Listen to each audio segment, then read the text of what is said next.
Walaupun gue hamil pada saat gue umur 18 tahun, tapi gue sama sekali tidak punya pemikiran seperti apa yang anak ini pikirin. Menurut gue ini sadis banget, jahat banget, bener-bener gue nggak tahu gue harus ngomong apa lagi tentang anak ini.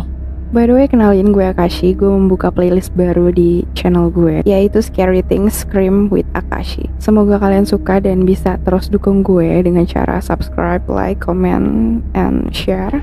By the way, kalian pernah gak sih denger kalau di rumah sakit, khususnya di UGD, itu ada suatu mitos yang dimana kalau ada staff-staffnya atau dokter atau siapapun itu bilang kayak, kok hari ini sepi banget ya, kok malamnya panjang banget ya, kok kayak nggak pagi-pagi ya, kok kayak kita nggak sesibuk biasanya ya. Itu berarti sebentar lagi bakalan ada kericuhan atau kehebohan gitu di rumah sakit. Entah itu karena pasien yang tiba-tiba datangnya banyak banget, atau entah itu tiba-tiba ada orang yang sakitnya itu parah banget, atau tiba-tiba ada kecelakaan di dekat rumah sakit itu. Karena siapa sangka pada malam itu, sekeras apapun usaha staf-staf dokter dan semuanya yang berada di rumah sakit untuk tidak mengucapkan mitos itu, dalam sekejap kondisi berubah menjadi malam yang sangat mencekam, hingga sampai pihak rumah sakit itu terpaksa untuk mengunci dan menutup akses ke dalam rumah sakit Artesia Hospital. Dan Artesia Hospital atau rumah sakit ini menjadi TKP pembunuhan. Pada tanggal 26 Januari 2023, di malam hari yang sudah sangat-sangat larut, ada seorang remaja 19 tahun bernama Alexi. Pada saat di rumahnya, dia sakit punggung yang sakit banget. Tapi di awal dia kayak yang mikir, gue coba tidur aja deh. Tapi ternyata dia nggak bisa nahan rasa sakitnya itu, dan dia bangunin ibunya yang bernama Rosa. Dia bilang kayak, ayo kita ke UGD sekarang, aku benar-benar sakit punggung banget. Akhirnya mereka pergi ke UGD atau Unit Gawat Darurat Artesia General Hospital. Dan sebenarnya Alexi ini tuh udah 2 kali ke rumah sakit ini. Pada Desember 2022, Alexi ini udah pernah ke rumah sakit Artesia General Hospital ini, ke UGD-nya dengan keluhan yang sama, yaitu sakit punggung belakang. Pada saat mereka masuk ke UGD, mereka bertemu dengan perawat Chris, di mana perawat Chris itu adalah perawat yang jaga malam itu di UGD. Di mana kalau misalnya ada pasien yang baru masuk, dia atau perawat Chris ini yang pertama kali ngecek kayak latar belakang pasien ini, keluhannya apa, ngecek tanda vitalnya dan segala macamnya. Tapi pada saat dicek sama Chris ini, Chris itu concern banget sama ini si Alex ini tuh detak jantungnya agak tinggi. Dan saat ditanya skala sakit di punggungnya Alexi ini antara 1 sampai 10, si Alexi ini menjawab 10, yang which is dimana itu sakit banget. Akhirnya Alexi ini dibawa ke salah satu ruangan perawatan gitu, dan dia bertemu dengan Dr. Heather Vasquez. Sekilas tentang Dr. Heather Vasquez ini, atau kita sebut aja lah ya Dr. Vasquez. Jadi Dr. Vasquez ini adalah seorang dokter wanita, dimana dia ini tuh kayak superwoman banget ya. Selain dia itu dokter wanita di rumah sakit itu, dia juga adalah direktur dokter wanita di klinik lain. Dan dia sudah praktik atau sudah berada di dunia kedokteran itu selama 20 tahun. Balik lagi, Dr. Vasquez ini tuh kayak dari awal banyak banget dikerjain sama Alexi, sehingga dia tuh ngerasa kayak, kok ini anak tuh aneh banget ya. Gue aja yang pertama kali kayak ngedengar, terus habis itu gue yang kayak riset aja kayak yang, kenapa? Oke, pertama, pada saat Dr. Vasquez ini mau melakukan pemeriksaan menyeluruh kepada tubuhnya si Alexi ini tidak memperbolehkan Dr. Vasquez untuk menyentuhnya sama sekali. Aneh bukan? Gimana caranya lo datang ke UGD, lo minta, aduh nih punggung gue sakit banget, tapi lo nggak mau disentuh sama dokternya. Gimana dokternya mau meriksa? Tapi waktu itu Dr. Vasquez ini masih positive thinking. Dia mikir mungkin si Alexi ini nggak mau dipegang sama Dr. Vasquez karena sakit punggungnya nggak nyaman. Jadi dia nggak mau disentuh-sentuh atau mungkin ada trauma dan segala macamnya. Yang kedua, si Alexi ini dia benar-benar nggak bisa duduk dengan diam. Jadi dia selalu bergerak kemana-mana. Karena Dr. Vasquez ini tidak bisa menyentuh Alexi, padahal berdasarkan pernyataan Alexi ini skala sakit punggungnya ini ada di skala 10, dimana itu menurut Dr. Vasquez ini tuh banyak banget kemungkinan bisa jadi itu batu ginjal atau bahkan kehamilan. Tapi beresiko ya, worst case kalau misalnya Alexi ini hamil, kan banyak banget perawatan yang tidak boleh dilakukan. Seperti nggak boleh ngasih obat sembarangan, nggak boleh ngasih injeksi sembarangan, perawatannya harus benar-benar baik dan tepat. Karena bingung, si Dr. Vasquez ini sempat nanya ke Rosa, aka ibunya si Alexi ini, apakah Alexi ini hamil. Tapi jawaban si Rosa ini adalah enggak kok, kayak setiap bulan saya selalu beliin dia Softex, setiap bulan dia selalu menstruasi. Dan pada saat dokter Vasquez ini nanya ke Lexi bagaimana tentang aktivitas seksualnya, Lexi ini menjawab kayak, enggak, saya masih virgin, jadi tidak ada kemungkinan sama sekali untuk saya hamil. Dan karena dokter Vasquez ini hanya bisa mengetahui dari pernyataan pasien dan ibunya, again karena dokter Vasquez tidak bisa menyentuh Alexi sama sekali, akhirnya dokter Vasquez ini menyiapkan beberapa tes untuk mengetahui secara pasti sebenarnya itu apa sih penyebab sakit punggungnya si Alexi ini. Tes pertama yang diberikan oleh Alexi ini adalah tes urin, dan setelah keluar hasilnya, menurut tes pack, Alexi ini positif hamil. Dan itu garisnya bukan yang samar, bukan yang garis tipis, tapi ini garis yang benar-benar tebal dan benar-benar jelas. Tapi karena tadi pernyataannya si Alexi sama si Rosa ini yang dia masih setiap bulan mens, dia masih virgin, jadi si dokter Hitters ini dia melakukan tes selanjutnya, itu adalah tes HCG. Jadi buat kalian yang belum tahu, tes HCG itu tuh lebih akurat daripada tes pack. Kenapa? Karena kalau tes pack itu cuma bisa mengetahui kalian itu hamil atau tidak, tapi kalau tes HCG itu bisa mengetahui seberapa jauh kalian sudah hamil. Tapi di sini dokter Vasquez itu tidak memberitahu Rosa sama Alexi tentang tes positif hamilnya ini karena dia ingin memastikan dulu dari hasil tes HCG-nya ini. Dan kalau kalian nanya, emang nggak kelihatan kalau si Alexi ini hamil atau enggak? Jawabannya enggak guys, karena pada saat itu Alexi itu pakai baju yang benar-benar oversize banget, jadi sampai nggak kelihatan dan dia tuh kayak gerak-gerak terus gitu. Nah ini jadi kekhawatiran sendiri untuk dokter Vasquez karena Alexi yang tidak terlihat seperti anak yang sedang hamil, tapi berdasarkan tes pack itu dia itu positif hamil. Dokter Vasquez ini tuh takutnya si Alexi ini mengalami kehamilan ektopik atau bisa kemungkinan kehamilan tidak berkembang atau bisa jadi kemungkinan keguguran. Apalagi kalau kehamilan ektopik itu menyebabkan sakit punggung yang sangat-sangat luar biasa. Buat kalian yang nggak tahu kehamilan ektopik itu apa, kehamilan ektopik itu adalah embrio yang tidak tumbuh di rahim, melainkan dia itu tumbuh di tuba falopi, yang menyebabkan bayi atau embrio itu tidak bisa berkembang secara maksimal, sehingga jika terus-terusan tumbuh itu akan menyebabkan sakit yang sangat luar biasa, termasuk di tulang punggung, dan berpotensi pendarahan sehingga dapat mengancam nyawa ibunya sendiri. Balik lagi, sementara dokter Vasquez ini menyiapkan tes HCG-nya si Alexi ini, tiba-tiba Alexi ini berlari ke kamar mandi dengan tangan kiri yang memegangi bokongnya, kayak orang yang mau buang air besar gitu. Tapi dari dalam kamar mandi itu tuh kayak berisik banget, ada bunyi kertas, ada bunyi shower jet, ada bunyi berisik banget ya pokoknya, sampai orang yang di luar itu tuh kayak pada bertanya-tanya what happened. Karena khawatir si Chris ini tuh bener-bener bolak-balik terus di depan kamar mandinya si Alexi ini, dan kayak nanya terus are you okay, sampai Rosa juga nanya kayak are you okay, what happened, gitu-gitu segala macam. Dan karena khawatir, si Chris ini memanggil beberapa perawat dan mulai ada kecurigaan di mana dia bertanya-tanya kalau bener dia hamil, kalau misalnya dia keguguran di dalam kayak gimana, dan dia ngebuang semuanya ke toilet, atau gimana kalau dia si Alexi ini melukai dirinya sendiri di dalam kamar mandi. Okay, we never know. Alexi ini berada di kamar mandi itu selama 20 menit. Dia masuk kamar mandi sekitar jam 1.38 pagi dan keluar sekitar jam 2 pagi. Karena si Alexi ini lama banget dan gak keluar-keluar, akhirnya dokter Vasquez itu meminta salah satu perawat untuk mengambil kunci master untuk membuka kamar mandinya si Alexi ini. Tapi begitu perawat ini sudah di depan kamar mandi, sudah memberi peringatan terakhir nih kayak Alexi ayo keluar, kalau enggak saya buka nih pintunya, sampai udah kayak tining gitu, kuncinya kayak digemericikin gitu di depan kamar mandinya. Alexi belum keluar dan tiba-tiba pada saat mau dimasukin kuncinya ke dalam lubang, Alexi ini buka pintunya dan dia cuma berdiri dengan kayak nggak ada apa-apa. Dia kayak yang bingung, kayak yang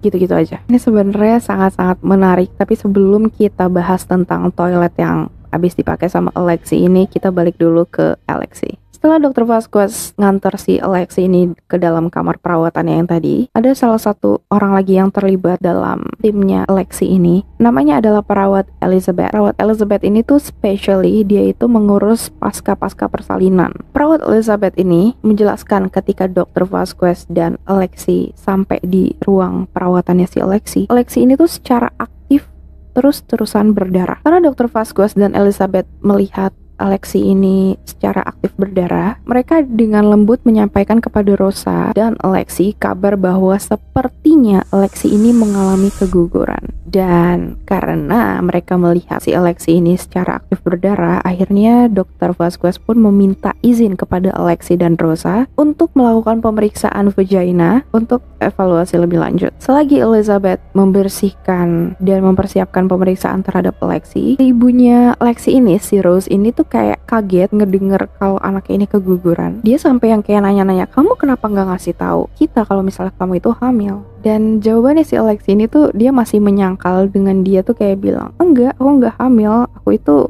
masih virgin. Padahal di sampingnya itu ada Dr. Vasquez dan Elizabeth yang lagi kayak bersihin darah-darah yang ngucur lewat kaki sampai menjadi genangan di bawahnya si Alexi ini. Dan menurut Dr. Vasquez, dari pemeriksaan awalnya si Dr. Vasquez ini, leher rahim si Alexi ini bener-bener terbuka sangat lebar. Pasti dong Dr. Vasquez sama si Elizabeth ini kayak kaget banget, karena yang mereka lihat ini, kondisi rahim yang lebar ini, itu tuh biasa mereka lihat pada saat orang-orang itu habis melahirkan ya, bukan keguguran. Akhirnya mereka mencoba untuk menyedot darahnya dengan sangat-sangat baik, mencoba untuk membersihkan, dan tiba-tiba ada suara ketukan pintu. Pas pintunya dibuka, itu ternyata adalah perawat HT, di mana perawat HT ini adalah kepala unit gawat darurat yang bertanggung jawab atas segala apapun yang terjadi di UGD tersebut. Perawat HT ini tuh ngomong kayak, Dr. Vasquez, kamu harus keluar sekarang juga. Oke, itu nanti kita bahas. Sekarang tinggal Elizabeth kan di dalam kan. Habis selesai Elizabeth ini membersihkan darahnya si Alexi, perawat Elizabeth ini tuh lanjut untuk mengurus pasien-pasien yang lain sambil sesekali ngecek Alexi. Tapi tiba-tiba Elizabeth ini ditarik sama Dr. Vasquez, dan Dr. Vasquez bilang Elizabeth ini tidak diperintahkan mengatakan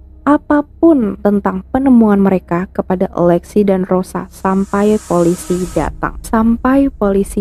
Waduh, ada apa nih? Nah, sekarang kita bahas tentang apa yang tadi terjadi di toilet. Jadi pada saat si Alexi ini keluar dari toilet, itu kan Chris perawat yang tadi itu kan masih berdiri kan di depan toilet si Alexi ini. By the way, ini tuh toiletnya yang single toilet ya, jadi bukan yang berbilik-bilik gitu, tapi yang single toilet, dimana itu cuma bisa satu orang doang yang masuk, tapi ada toilet dan ada wastafel. Chris ini yang berdiri di depan toilet, dia itu shock banget karena yang dia lihat di depan matanya dia, which is kamar mandi itu cuman merah, semuanya merah. Seketika si Chris ini tuh merasa dia itu sangat-sangat lengah, dia nggak tahu apa yang terjadi di dalam situ. Dia merasa kayak gue terlambat banget. Akhirnya kan si Alexi ini kan baru jalan sedikit ya, si Chris ini tuh langsung nanya kayak, apa yang terjadi, kenapa banyak banget darah berceceran kayak di ubin, di wastafel, di toilet, di mana-mana, bahkan di handuk, bahkan di tembok. Si Alexi ini cuma jawab kayak, karena pada saat ini aku lagi menstruasi.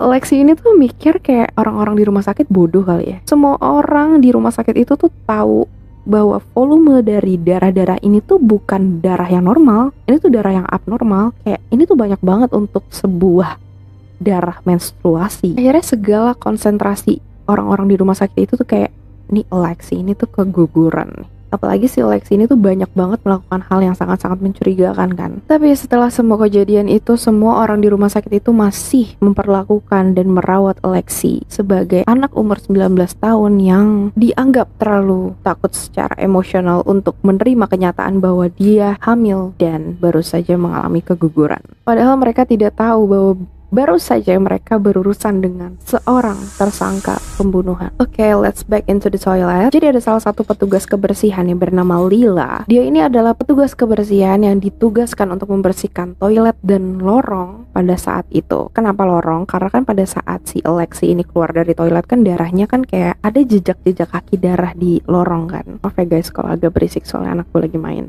Gue gak bisa melarang dia. Setelah dia membersihkan lorong, dia lanjut untuk membersihkan toilet. Saat dia membersihkan toilet, seorang staf kebersihan aja tuh merasa bahwa darah ini tuh aneh. Dia menemukan gumpalan darah yang gak biasa, kekentalannya gak biasa dalam beberapa aspek tuh, percikan darahnya, volumenya, bahkan pola percikannya aja tuh aneh. Jadi ada salah satu wawancara di mana tuh dia bersaksi bahwa ini tuh percikan dan segala macamnya itu kayak, ini tuh kayak kalian punya balon berisi air terus dipecahin, begitu jadinya. Saking banyaknya si Lila ini tuh sampai harus berkali-kali masuk keluar toilet untuk membersihkan itu semua. Bahkan kayak kalau ada handuk yang sedikit aja kena tetesan darah, dia akan langsung buang dan langsung ganti. Setelah 15 menit berlalu, si Lila ini membersihkan kamar mandi dan mengepel koridor. Lila ini mau mengganti tempat sampah yang ada di toilet tersebut. Dia mengambil kantong tempat sampahnya. Kayak kalau misalnya kantong tempat sampah di rumah sakit isinya palingan apa sih? Kayak tisu, terus hand gloves,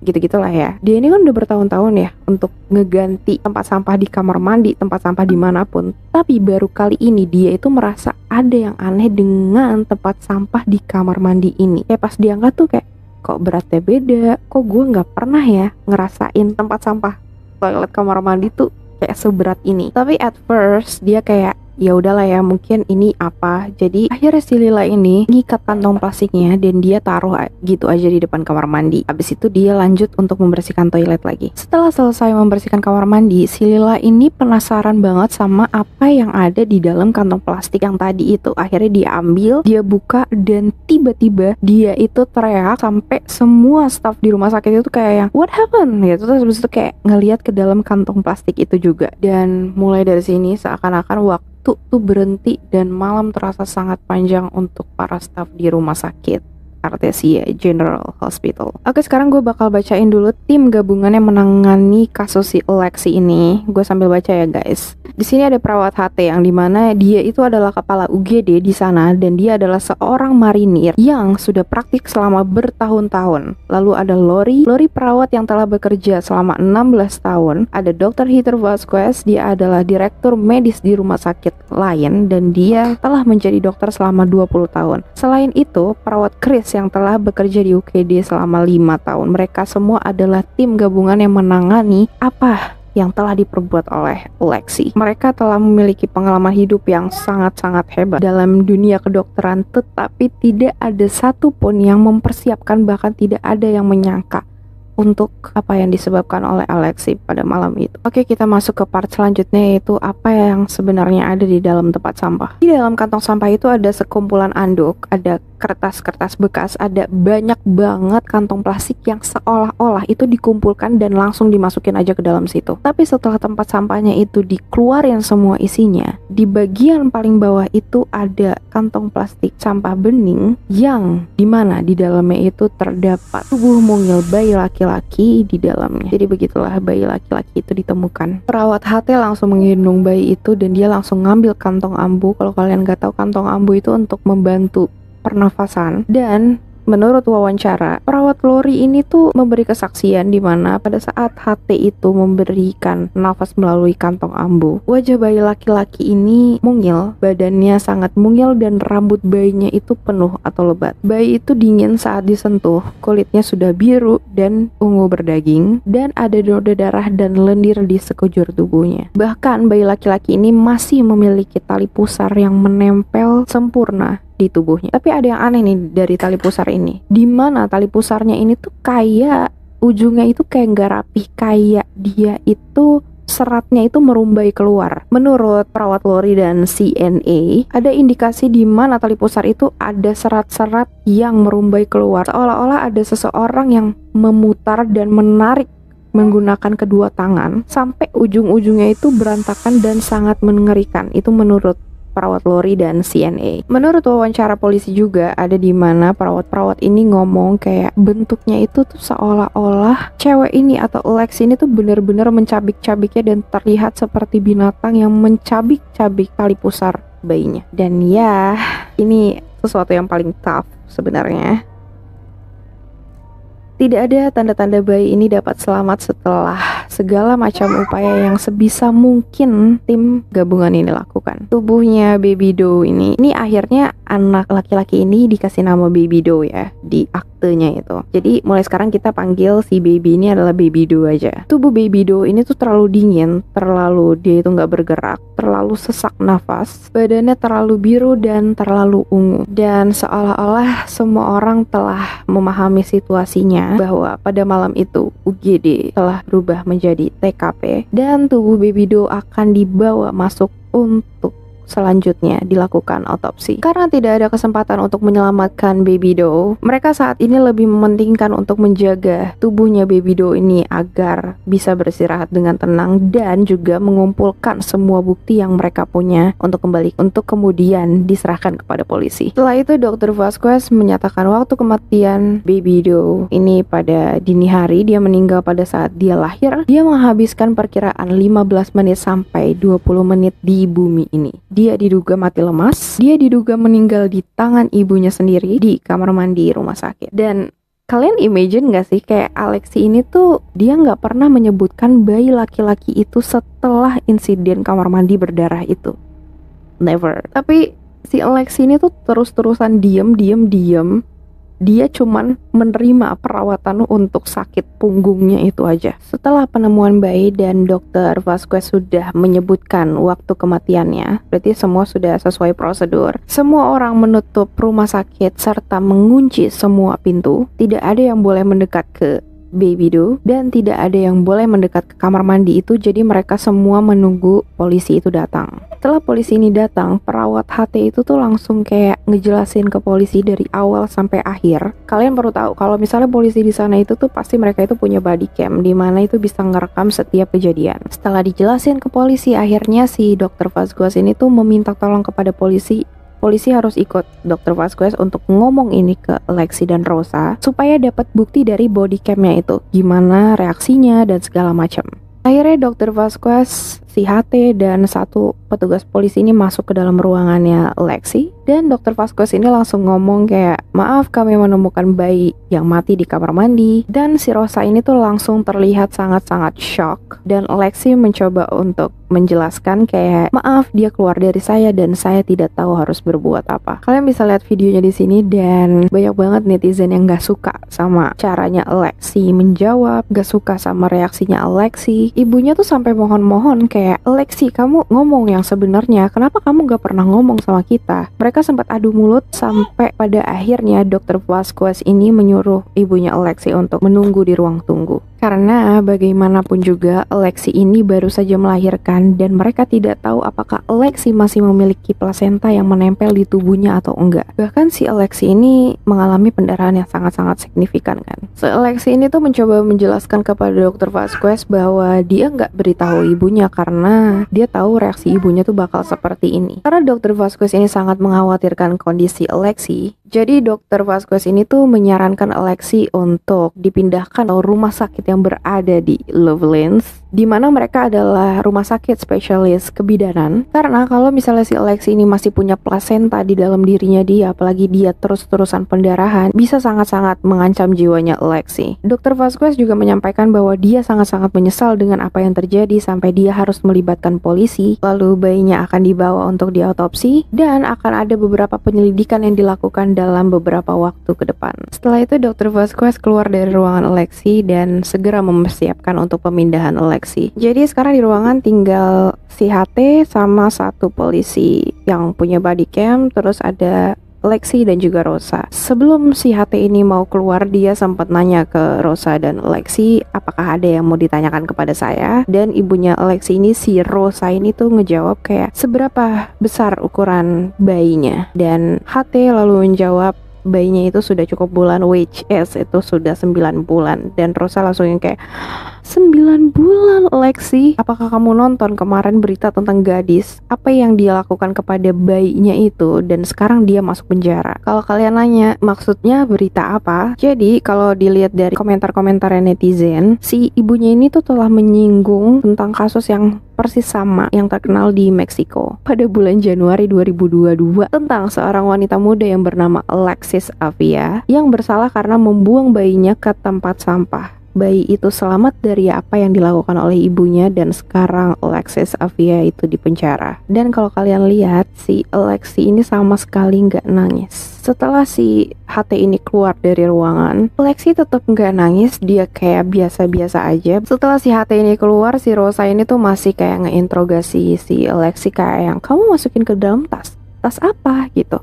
dan segala macamnya, sampai akhirnya si Rosa ini bener-bener disuruh keluar dan nunggu di ruang tunggu. Setelah ibunya keluar, ada satu polisi lagi yang masuk. Dia meminta keterangan dari si Alexi ini. Secara hukum si Alexi ini sudah dewasa. Si Alexi ini akan diisolasi dari semua saksi, dan polisi lalu memberitahu Alexi bahwa saat ini Alexi adalah tahanan polisi dan polisi akan selalu bersamanya setiap saat. Sekarang saat ada di rumah sakit, kalau misalnya ada yang memberikan pertanyaan, si Alexi ini harus menjawab dengan sangat-sangat jujur kepada semua yang terjadi. Setelah si polisi ini keluar, ada salah satu perawat lagi yang masuk ke dalam ruangannya Alexi. Perawat ini nanya kayak, apakah bayi Anda setidaknya mengambil satu nafas saat pertama kali lahir? Dan Alexi menjawab, dia tidak bernafas sama sekali. Alexi berkata bahwa, ini gue sambil baca ya guys. Alexi berkata bahwa, saya mengalami sakit perut yang sangat parah dan kami datang ke UGD, dan ketika para perawat membawa saya ke ruangan,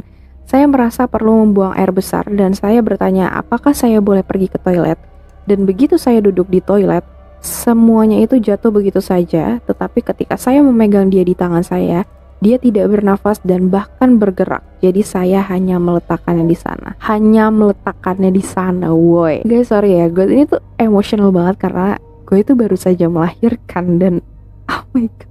Oke, kita balik lagi ke Rosa yang lagi nunggu di ruang tunggu. Si Rosa ini dia menelpon suaminya, aka ayah tirinya si Alexi. Ya bener, ayah tirinya, bukan ayah kandungnya. Dan juga si Rosa ini menelpon ibu dari pacarnya dan juga pacarnya Alexi. Oke, setelah mereka semua kumpul, ada satu polisi yang mau memberitahu kepada si Rosa ini untuk tahapan selanjutnya. Sebenarnya videonya ini panjang, tapi gue nggak bisa masukin semuanya di sini. Kalian bisa cari aja di YouTube, itu banyak banget videonya. Tapi ada beberapa yang akan gue jelaskan di sini. Intinya, pertama kali si polisi ini datang dan ngomong sama Rosa, dia mau memberitahu step selanjutnya ini tuh si Alexi ini tuh akan gimana. Si Rosa ini tuh udah duluan nanya kayak, kemana kalian membawa pergi Alexi? Dan polisi ini menjawab, bayinya akan dibawa untuk otopsi. Dan kalian tahu si Rosa ini ngejawab kayak, saya tidak peduli, saya hanya mau tahu Alexi dibawa kemana. Dia bilang dia nggak peduli, dia hanya peduli sama Alexi. Gue nonton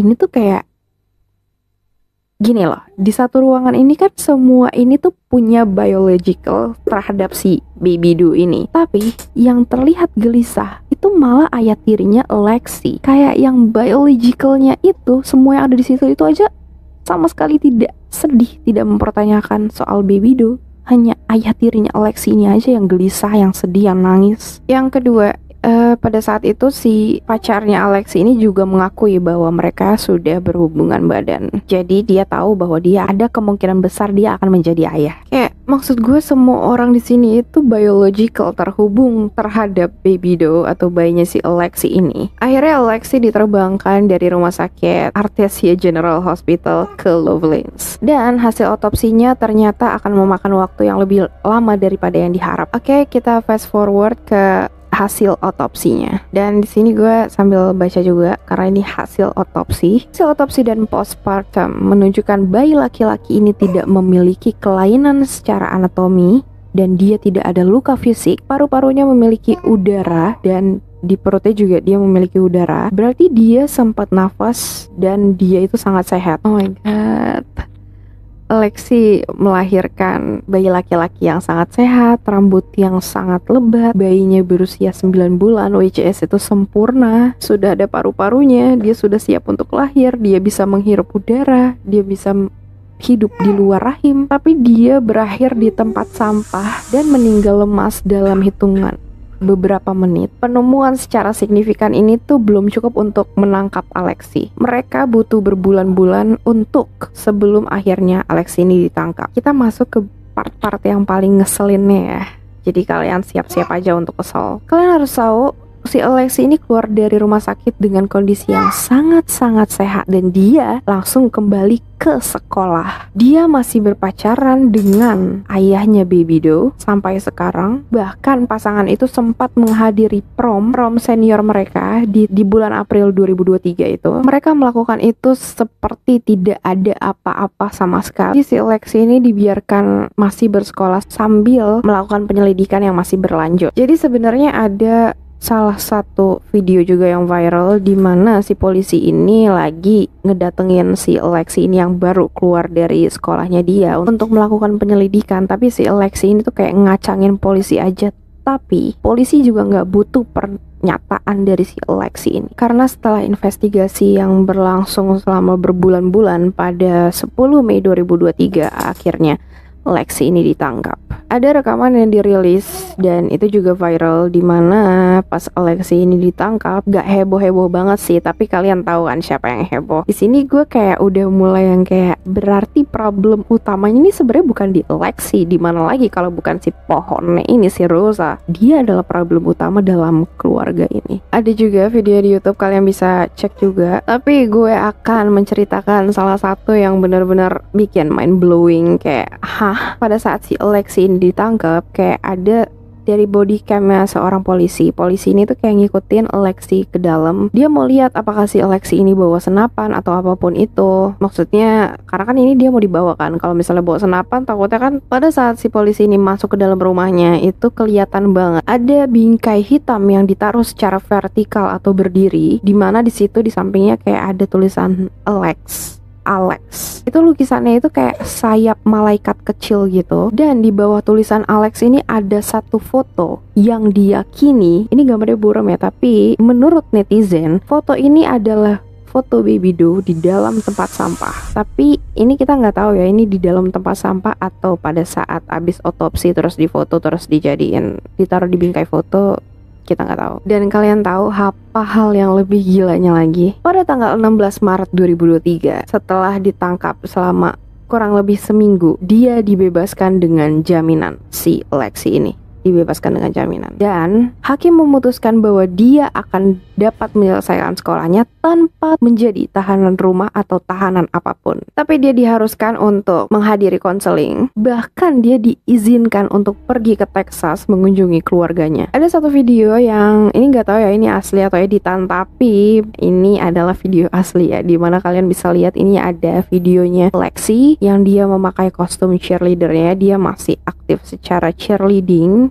dan kelihatan bahwa perutnya itu benar-benar besar, dan netizen itu kayak mikir oke, berarti semua orang tahu kalau dia lagi hamil. Dan tuh ada satu lagi hal yang sangat-sangat menarik, tapi ini bukan tentang Lexi, tapi ini tentang Rosa. Oke, ini gue sambil baca ya. Rosa atau ibunya Lexi ini pernah ditangkap pada tahun 2004 karena Dewey di Texas, dan dia juga diduga merupakan penjahat terdaftar untuk cek yang salah dan pelanggaran ringan di Gaines, Texas dari Juli 2004. Dia memiliki kejahatan negara bagian karena ada anak di bawah umur di dalam kendaraan selama Dewey-nya, dan dia telah mengaku bersalah dan dijatuhi hukuman percobaan 5 tahun. Guys, so thank you buat semuanya. Jangan lupa untuk subscribe dan see you on the next video.